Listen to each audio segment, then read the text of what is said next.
Hello नमस्ते आदाब दोस्तों, मैं हूं सोनाली। स्वागत है आप सभी का मैटनी शो में। आज के सेगमेंट का नाम है कहाँ गए ये लोग, जहां हम बात करते हैं उन फिल्मी लोगों की जिन्हें एक समय घर घर में पहचाना जाता था। आज बात करेंगे एक ऐसे एक्टर की जिसने फिल्मों में आने से पहले रंगमंच की धूल को माथे से लगाया, बंबई में सरकारी नौकरी की और साथ ही थिएटर भी।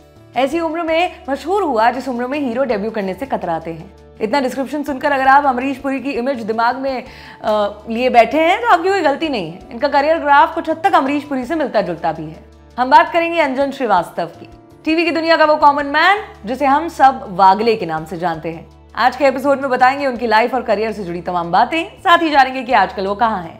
शुरू करने से पहले बता दें कि आपके लिए तमाम जानकारी खोज लाए हैं हमारे साथी यमन। उत्तर प्रदेश का जिला है गाजीपुर। वहाँ एक गांव है घमर के नाम से। अंजन के पिता वहीं के रहने वाले थे, लेकिन जवानी में काम की तलाश में घर से निकलना पड़ा। ये तलाश उन्हें ले गई कलकत्ता, वो जगह जो अंजन का जन्म स्थान भी बनी। उनके पिता इलाहाबाद बैंक में कार्यरत थे। परिवार की माली हालत इतनी मजबूत नहीं थी, इसलिए छोटे छोटे कमरों वाले घरों में रहते। बचपन से ही अंजन का पढ़ाई की ओर खास रुझान नहीं था, मतलब गाड़ी चल रही थी जैसे तैसे। इतना समझ आने लग गया कि पढ़ाई से तो कुछ भी नहीं होने वाला बॉस। अंजन अपने भाई बहनों में सबसे बड़े थे, इसलिए पढ़ाई में उनकी ऐसी हालत उनके पिता के लिए भी चिंता का सबब थी। फिर आया उनकी लाइफ का टर्निंग पॉइंट, जिसने उनका एक नई दुनिया से साक्षात्कार कराया। 11वीं कक्षा में थे, पता चला कि पास ही में किसी फिल्म की शूटिंग हो रही है। सेट की ओर दौड़ पड़े। फिल्म का नाम था चिमनी का धुआं। पहुंचे तो देखा कि वहां बलराज साहनी, मोतीलाल और हेलेन जैसे एक्टर्स मौजूद थे। उनके साथ धूमल को भी होना था, लेकिन वो किसी कारणवश मुंबई में रह गए थे। हुआ यूं कि बलराज साहनी के कुछ शॉट्स बचे थे जिन्हें धूमल के एंगल से लिया जाना था। उनकी जगह किसी को उनका कोट पहनाकर बिठाना था। इस काम के लिए भीड़ से अंजन को बुला लिया गया। उन्हें सख्त हिदायत दी गई कि कोट पहनो और बस सीधे बैठ जाओ, जरा सा भी इधर उधर मत देखना। अंजन को बस बलराज साहनी के सामने चुपचाप बैठना था।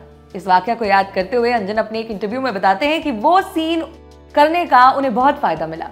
उन्हें बलराज साहब के हाव भाव नोटिस करने का भरपूर समय मिला। वो जैसा कैमरा रोल करने से पहले थे, ठीक वैसे ही एक्शन बोलने के बाद भी थे, मतलब बिल्कुल नेचुरल। शूटिंग का काम खत्म, अंजन अपने घर लौट आए, लेकिन वो अनुभव उनके जहन से निकलने का नाम ना ले। वो अब फिल्मों को लेकर कल्पना करने लगे कि इस फिल्म में अगर फलां एक्टर की जगह कोई और होता तो कैसा होता, वो कैसे बोलता। ऐसी कल्पनाएं कागज पर भी उतारते रहते। किसी भी तरह अंजन ने स्कूली पढ़ाई पूरी की, जिसके बाद उनके पिता ने उन्हें बेटा साइंस ले लो, आगे ऐश ही ऐश है। ये जगत प्रसिद्ध नारे के तहत साइंस दिलवा ही थी। यहाँ चालू हुआ असली स्ट्रगल। प्रोफेसर जो पढ़ाते सब उनके सर के ऊपर से निकल जाता, किताबें डराने लगती, जिसका नतीजा परीक्षा में भी दिखाई दिया। लगातार रिजल्ट नीचे जाता रहा। थक-हार कर पिता ने कह दिया कि बेटा तुमसे ना हो पाएगा, तुम क्या करना चाहते हो। बेटे के पास कोई जवाब नहीं था। कहा कि आप जो कहेंगे वही पढ़ लेंगे। साइंस के बाद पिता ने नंबर लगाया कॉमर्स का और बेटा अब बीकॉम करने लगा। सोचा कि बीकॉम करके कम से कम किसी बैंक में नौकरी करने लायक तो हो जाएगा। बीकॉम पूरी हुई, जिसके बाद अंजन इलाहाबाद बैंक में काम करने लगे। फिर किसी जानकार ने उनके पिता को सलाह दी कि बेटे को LLB करा दीजिए। अंजन के अलावा इस पॉइंट पर पूरी दुनिया उनके एक्टिंग प्रेम से अनजान थी। वो छुपते छुपाते कुछ नाटक भी कर चुके थे, लेकिन वो कामयाब नहीं हुए। LLB वाले परामर्श पर उन्होंने सोचा कि ठीक ही है, अगर एक्टिंग में कुछ नहीं बना तो कम से कम एफिडेविट वगैरह का काम करना और इससे गुजारा करना हो जाएगा। उन्होंने LLB पढ़ना शुरू कर दिया। सुबह LLB, दिन में बैंक और शाम का समय देते थे थिएटर को। वो बंगाल के अलग अलग थिएटर ग्रुप्स के साथ जुड़कर काम करने लगे, एक्टिंग की बारीकियां सीखने लगे। ऐसे ही उन्हें एक बार रेडियो प्ले करने का ऑफर आया। घर पर भी बात पता चल गई। पिताजी बिगड़ गए। जाने उनके दिमाग में नाटक को लेकर क्या ही धारणा थी कि अगर लड़का नाटक करेगा तो उसे टीबी हो जाएगा। उस समय टीबी का इलाज मुमकिन नहीं था, इसीलिए जहां ऐसी बीमारी का नाम आया दूर से ही प्रणाम। लेकिन अंजन की माँ उनके सपोर्ट में थी। कहा कि स्टेज पर जा तो नहीं रहा है, रेडियो पर ही तो है। फिर एक दो करीबी लोगों ने और समझाया और उन्होंने अपनी हामी भर दी। अंजन अब लगातार प्ले करने लगे। बैक स्टेज से लीड तक आ गए। संगीत कला मंदिर में उन्होंने करीब 10 साल तक नाटक किए। अंजन को अपने थिएटर के दिनों में ही फिल्मों का चस्का लग गया था। वो समय निकालकर कोई ना कोई हिंदी फिल्म देख ही डालते थे। बचपन में जो असर बलराज साहनी ने किया था, ठीक वैसा ही असर अब संजीव कुमार के काम से हो रहा था। वो ज्ञानेश मुखर्जी के साथ बंगाली नाटक भी करते।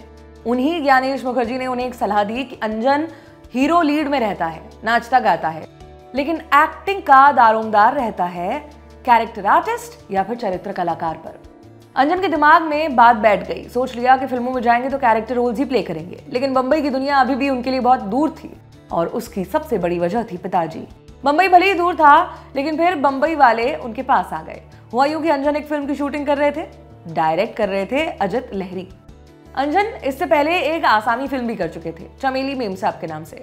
अजित वाली फिल्म की शूटिंग दार्जिलिंग में चल रही थी। मिथुन, टॉम ऑल्टर और आबा धूलिया फिल्म की कास्ट का हिस्सा थे।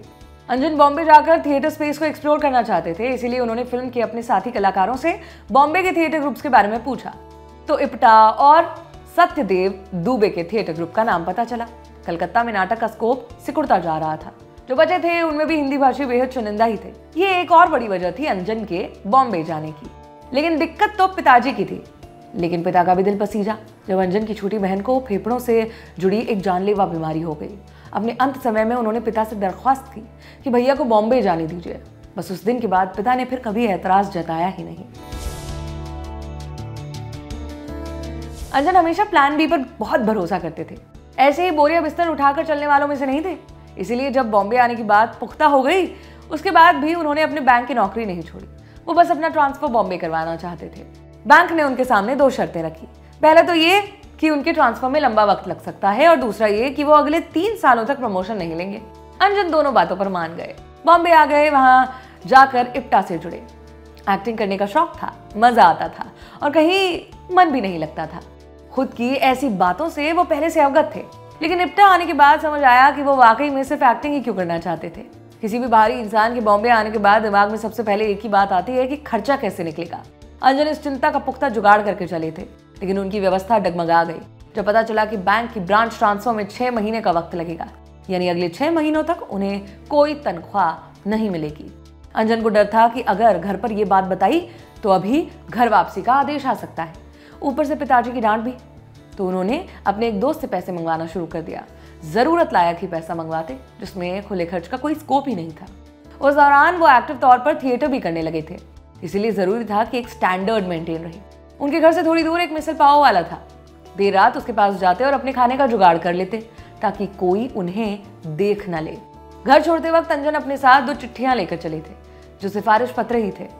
पहला था अमर प्रेम और कटी पतंग जैसी फिल्में बना चुके डायरेक्टर शक्ति सामंत के नाम, जो उनके भाई ने लिखा कि अंजन अच्छा लड़का है, इसने इतना काम किया है और तुम अपनी किसी फिल्म में मौका दो जैसी बातें लिखी थी। अंजन के पिता शक्ति के भाई को जानते थे। उन्होंने शक्ति वाली चिट्ठी अरेंज करवाई थी। अंजन वो चिट्ठी लेकर शक्ति के पास पहुंचे, लेकिन उन्होंने कोई खास दिलचस्पी नहीं दिखाई। हाँ करके अंजन को टाल दिया। अंजन के पास दूसरी चिट्ठी थी कॉमन मैन का सिनेमा बनाने वाले ऋषिकेश मुखर्जी के नाम। ऋषिदा वाली चिट्ठी उनके बंगाल थिएटर की साथी कलाकार ने लिखवा कर दी थी, जिसे लेकर वो ऋषिदा के पास पहुंचे। ऋषिदा ने उन्हें काम नहीं दिया, हालांकि निराश भी नहीं किया। अंदर बुलाकर खाना खिलाया, उनके बैकग्राउंड के बारे में पूछा। ऋषिदा ने उस समय भले ही अंजन को काम नहीं दिया था, लेकिन कुछ दिनों बाद ही उन्होंने बंगाल से आए इस लड़के को बुलावा भेजा, जब वो गोलमाल पर काम कर रहे थे। गोलमाल का क्लाइमैक्स याद कीजिए, जब केशव मुखर्जी के किरदार को पकड़कर थाने लाया जाता है, तब उसके सामने खड़ा पुलिस इंस्पेक्टर अंजन ही थे। अंजन सिर्फ गोलमाल पर ही नहीं रुके, उन्होंने इसके बाद कालिया, बेमिसाल और आगमन जैसी फिल्मों में भी काम किया। कोई भी एक्टर चाहे दर्जनों फिल्में या शोज कर ले, लेकिन एक नाम ऐसा होता है जो उसकी पहचान बनकर रह जाता है, जिसकी छवि के नीचे उसका पूरा काम दब जाता है। अंजन श्रीवास्तव के करियर में वो नाम था वागले की दुनिया, और वागले का नाम R.K. लक्ष्मण के कॉमन मैन पर आधारित था। श्रीनिवास वागले का किरदार एक सेल्स क्लर्क, रोजमर्रा के सिरदर्द कमारा शो ने कल्ट स्टेटस हासिल कर लिया। अंजन के वागले को लोगों ने खूब पसंद किया। वजह थी कि उनके वागले की दुनिया में अपनी दुनिया नजर आती थी। सब अंजन के काम से बहुत खुश थे, सिवाय शो के क्रिएटर R.K. लक्ष्मण के। लक्ष्मण को लगता था कि अंजन बहुत लाउड है, उन्हें अपनी एक्टिंग में सटल होने की बहुत जरूरत है। वो अपनी बात पर अड़ गए कि या तो मेरी बात मानो वरना करो ही मत। लक्ष्मण शो में इतना इन्वॉल्व होकर काम करते कि एक्टर्स को किरदार समझाने के लिए नरेट नहीं करते, बल्कि खुद एक्टिंग करके दिखाते थे। अंजन ने लक्ष्मण की सलाह पर काम किया और नतीजा सबके सामने है। अंजन का शो पर ट्रैक सिर्फ एक एपिसोड का होना था, लेकिन उनका किरदार इतना पसंद किया गया कि एपिसोड बढ़ते चले गए। शो को पहले R.K. लक्ष्मण की दुनिया के टाइटल से बनाने की बात चली थी, फिर अचानक से वागले ने एंट्री कहां से मारी, इसका भी किस्सा है। शो को प्रोड्यूस किया था एक्ट्रेस दुर्गा खोटे ने। उनकी जान पहचान में कोई मिस्टर वागले थे। एक दिन वो उन्हीं मिस्टर वागले से कॉल पर बात कर रही थी, बार बार उनका नाम ले रही थी। लक्ष्मण भी वहां मौजूद थे। उन्होंने तपाक से नाम पकड़ लिया, कहा कि शो का नाम वागले के नाम पर होना चाहिए। ये धर्म और जाति जैसी चीजों से परे है, एक कॉमन इंडियन जैसा है। शो में मराठी रंगमंच की अदाकारा भारती अचरेकर ने वागले की पत्नी का किरदार निभाया। शो का क्या क्रेज था उसको लेकर उन्होंने एक किस्सा साझा किया। जब एक पार्टी में वो प्रभुदेवा के पास फोटो खिंचवाने गई, लेकिन प्रभुदेवा खुद उनकी ओर आ रहे थे। प्रभु ने बताया कि वो बचपन से वागले की दुनिया देखते आ रहे हैं और उनके बहुत बड़े फैन हैं। ये था शो का क्रेज, जब नॉर्थ से लेकर साउथ तक हर घर में एक साथ इसे देखा जाता था। अंजन ने कैरेक्टर रोल्स कायम रखते हुए फिल्मों में हीरोज के पिता वाले रोल किए। उन्हीं में से एक फिल्म थी कभी हाँ कभी ना, जहां उन्होंने शाहरुख के स्ट्रिक्ट पिता का रोल किया। लेकिन शाहरुख और अंजन वागले की दुनिया पर भी साथ आ चुके थे एक एपिसोड के लिए, लेकिन असलियत में वहां शाहरुख नहीं होने वाले थे। वागले की दुनिया के एक एपिसोड में एक सुंदर से लड़के की जरूरत थी। अविनाश राघवन को अप्रोच किया गया, उन्होंने मना कर दिया, ये कहकर कि रोल बहुत छोटा है, ऊपर से सीरियल मैं नहीं करूंगा। कास्टिंग के बाद शाहरुख तक भी पहुंची, उन्होंने आगे से ये रोल करने की इच्छा जताई। शो के डायरेक्टर कुंदन शाह को भी शाहरुख से कोई दिक्कत नहीं थी और इस तरह शाहरुख शो में दिखाई दिए। अपने करियर में अंजन अब तक करीब 100 से ज्यादा फिल्में कर चुके हैं। भ्रष्ट नेता, ईमानदार पुलिस वाले से लेकर तमाम तरह के चरित्र किरदार निभा चुके हैं। ये जो है जिंदगी और नुक्कड़ से शुरू हुआ उनका टीवी का सफर भी आज तक जारी है। 2012 में वागले की दुनिया फिर टीवी पर लौटा था, जिसके कुछ समय बाद अंजन ने कहा कि वो टीवी से दूर होना चाहते हैं, गैर हिंदी सिनेमा में हो रहे कमाल के काम पर ध्यान देना चाहते हैं। उनके गैर हिंदी प्रोजेक्ट्स में कौन सी फिल्में और सीरीज शामिल होंगी ये देखने लायक होगा। बाकी 2021 में वागले की दुनिया को फिर से रीबूट किया गया है, जहां कहानी अब ओरिजिनल किरदारों के आगे वाली जनरेशन पर फोकस करती है। तो आज के एपिसोड में आपके लिए इतना ही।